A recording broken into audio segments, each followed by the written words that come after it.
금리 인하, 금리를 언제 인하할 것인가 다양한 이야기들이 나오고 있습니다. 그 첫 시작, 올해 FOMC가 곧 열리게 되죠? 그렇습니다. 그래서 30일부터 이틀간 열리게 되는데 이 FOMC에서 3월 금리 인하설, 시장에서 지금 3월 금리 인하설이 나오고 있는데 이거에 대해서 어떤 반응을 보일지 초미의 관심사이고요.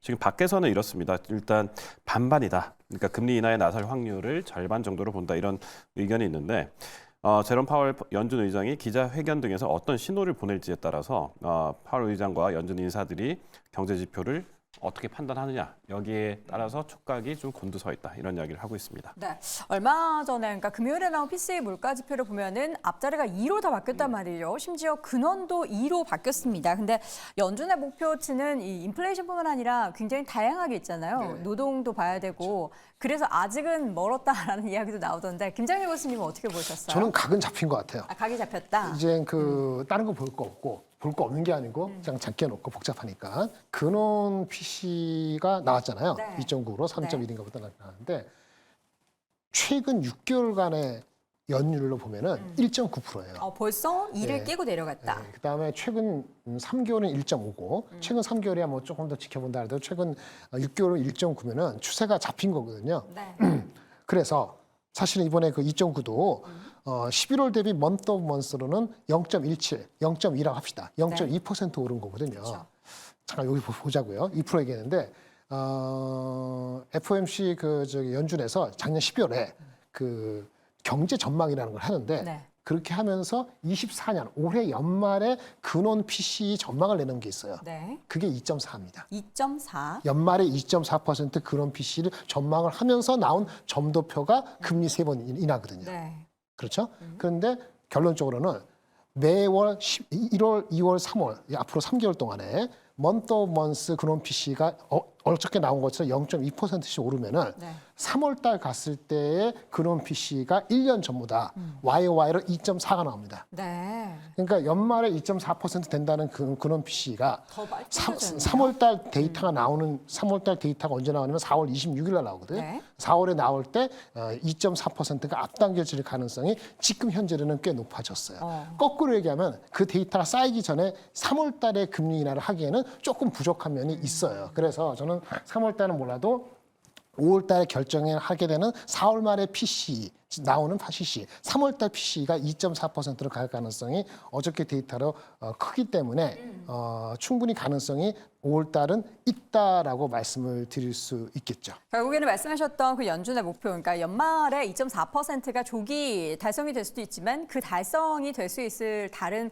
3월이고 그 결과가 4월에 나오기 때문에 금리가 인하가 된다면 첫 인하는 5월이 될 수밖에 없다라는 말씀이시고 네, 그렇죠. 시장에서도 지금 5월로 거의 무게가 쏠리고 있는 상황이죠. 임순재 교수님, 3월 금리 인하에 대한 기대감에 끈을 놓지 않는 분들을 위해서 어떻게 또 5월로 보십니까? 아니면 3월로 보십니까? 일단 3월은 조금 어렵다? 어렵지 않을까라는 좀 개인적인 네. 생각을 해보고 있습니다. 뭐 3월 이제 얘기가 나오는 가장 큰 이유가 최근에 이제 인플레이션이 안정화가 되고 있기 때문에 거기다 이제 고용 사정도 조금씩 이제 완화되고 있다라는 그런 기대감이 이제 크다라고 보여집니다. 근데 이제 여기에 이제 같이 덧붙여 있는 게 이제 미국의 정치적인 그 일정이다라고 보시면 되는데요. 올 연말에 이제 지금 11월 달에 미국 대선이 있습니다. 그러니까 대선이 있을 즈음에 뭐 연준에서 금리를 인하한다라고 하게 되면 이건 뭐 당연히 집권당인 이제 민주당한테 유리할 수밖에 없는 그런 상황이기 때문에 공화당에서 반발할 가능성은 있다라고 얘기들을 하고 있거든요. 그러니까 선제적으로 일단은 상반기에 올리고 하반기는 지켜보자라는 그런 이제 어떻게 보면 정치적인 그런 요인이 같이 이제 맞물려 있는 그런 상황이다라고 보여지는데 네. 일단 그렇게 하기 위해서는 물론 이제 물가 수준이 좀 안정화가 됐 부분도 물론 중요하지만 GDP 성장률이 얼마나 되느냐라는 부분도 같이 좀 보셔야 되지 않을까 싶습니다. 지금 이렇게 높은 금리에도 불구하고 지금 GDP 성장률이 작년 뭐 4분기 같은 경우는 3.3%를 기록을 했고요. 그 다음에 지금 애틀란타 연은에서 이제 GDP 나오라는 걸 이제 발표를 하고 있는데 지금 1분기에 지금 추정치 여러 이제 데이터를 봐서 추정하기는 3% 정도를 유지할 수 있을 것이다라고 나오고 있습니다. 그러니까 이렇게 고금리 상황, 이렇게 이제 경제 성장률이 좋은 상황에서 만약 기준금리를 낮춘다라고 하게 되면 여기에 또 어떻게 보면 그 경기를 좀 더 활성화시킨다라기보다는 이제 버블을 끼게 할 가능성도 있기 때문에 현 상황에서 3월 달에 금리를 인하한다, 그건 조금 이른다라고 좀 생각을 하고 있고요. 다만 이제 뭐 이번에 이제 FOMC 끝나고 그다음에 파월 의장이 기자회견을 할 때 과연 QT를 감축을 언제서부터 할 것이냐라는 부분, 그다음에 이런 뭐 기준금리 인하 시점에 대한 그런 이제 멘트가 있을 걸로 보여지는데 그런 쪽으로 좀 더 관심 있게 보시면 어떨까 싶습니다. 네. 그 관련해서요. 이번 주에 FOMC가 31일이니까 우리 2월이라 있잖아요. 네. 더 중요한 게 30일 나온 게 있어요. 뭐죠? 분기별로 미국의 재무부가 국채 발행 규모를 릴리스합니다. 계획을. 네. 그것이 아까 QT를 일찍 종료할 수 있는지 여부에 대한 사람들의 생각들을 이렇게 막 생산하게끔 만드는 데이터가 그 코럴리 리펀딩 어나운스먼트라고 하는 네. 그게 1월 30일에 있거든요. 그래서 그것도 많이 보셔야 될 것 그럼 같습니다. 그게 국채 발행 규모가 좀 줄어들어야 되는 건가요?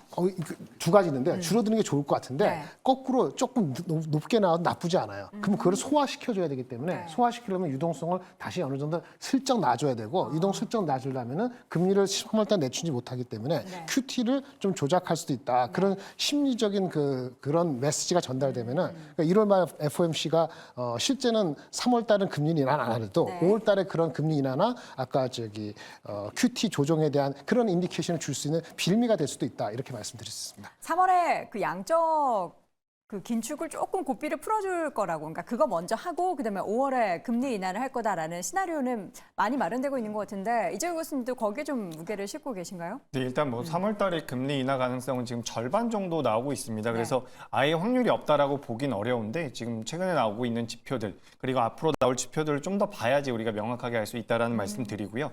이제 미국에서 이 자금을 줄였다 풀었다 그리고 쪼였다 할 때 금리 인하와 이 QT라는 것을 이용을 하고 있습니다. 근데 이 QT에 대한 부분이 이번에 언급될 가능성이 굉장히 높아요. 그렇기 때문에 방금 전에 교수님들께서 말씀해 주셨던 것처럼 시장에 자금이 계속해서 들어오는지 아니면 빠져나가는지를 좀 체크해 볼 필요가 있다는 말씀을 드리고요. 네. 제가 여기서 한 가지 말씀드리고 싶은 것은 금리 인하가 된다면 무조건 좋다라고 생각하시는 분들이 계시더라고요. 그쵸. 근데 금리 인하라는 것이 경기 둔화가 될 때도 나올 수가 있는 거거든요.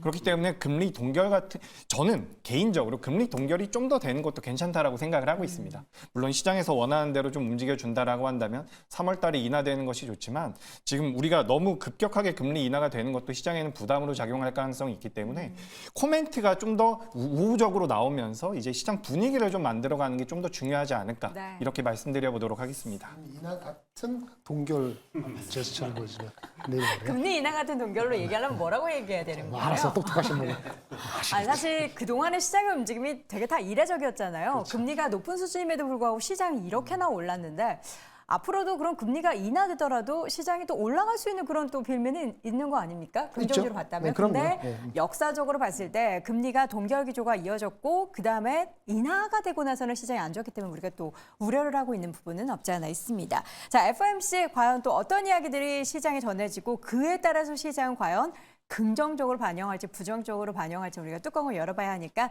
이번 주말쯤에 저희가 함께 이야기 나눠보겠고요. 다시 한번 네 분의 의견 정리해 보시죠. 김장렬 교수입니다. 4월 근원빚이 2.4% 전망하고 있는 가운데 5월 금리 인하 가능성이 높아지고 있다. 임순재 고수 3월 기준금리 인하는 어려울 것 같다. 박수호 고수는 인플레이션 지표를 봐야 한다. 이재규 고수는 3월도 좋은데 기대감도 중요하다라고 의견을 남겼습니다.